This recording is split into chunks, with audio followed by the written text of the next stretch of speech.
Pada video kali ini kita akan membahas tentang representasi sistem dalam bentuk yang lain. Sebelumnya kita sudah melihat representasi sistem dalam bentuk konvolusi sistem LTI. Nah, ternyata ada cara lain untuk merepresentasikan suatu sistem, yaitu dengan menggunakan persamaan diferensial. Bentuk umum dari sistem dengan persamaan diferensial, di mana sigma K sama dengan 0 sampai N, AK dikali DK YT per DTK sama dengan sigma K sama dengan 0 sampai M BK DK XT per DTK. Jadi kalau menemui bentuk umum yang seperti ini dinyatakan dalam turunan atau ada bentuk diferensial di sini, maka ini kita sebut sebagai persamaan diferensial, dan di sini juga menggambarkan suatu sistem tertentu.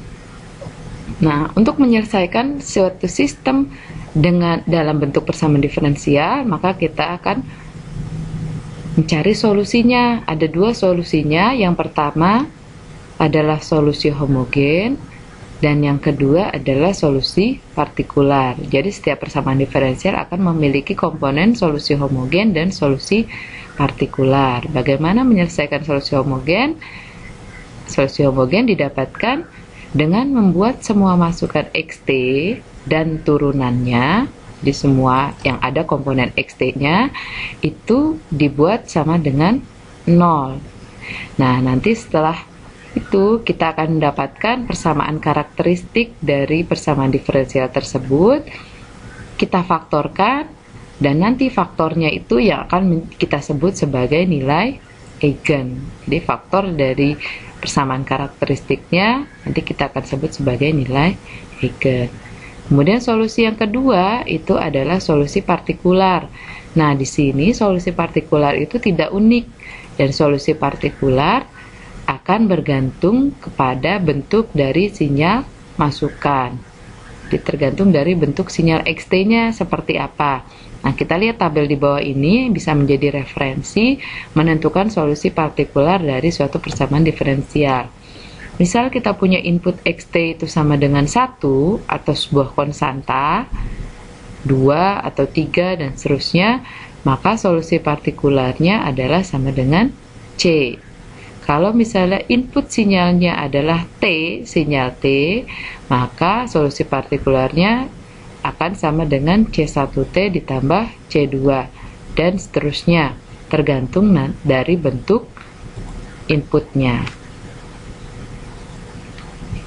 Nah, dalam persamaan diferensial kita juga akan mengenal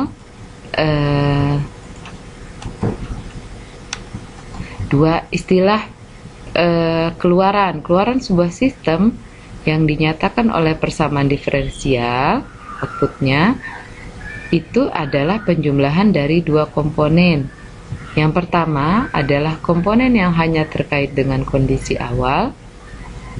Yang kedua adalah komponen yang hanya terjadi akibat dari sinyal masukan XT.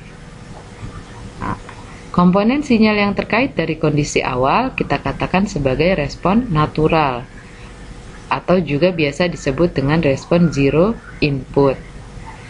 Respon natural ini tidak melibatkan solusi partikular, jadi bisa dikatakan respon natural itu hanya mencari solusi homogen, kurang lebih seperti itu, karena inputnya kita katakan sebagai kita hitung sebagai 0. Kemudian yang kedua adalah komponen sinyal yang hanya terkait dengan sinyal masukan. Ini kita sebut sebagai respon force atau juga sebagai respon zero state. Nah, keluaran totalnya akan sama dengan YNT, respon natural, ditambah dengan respon force.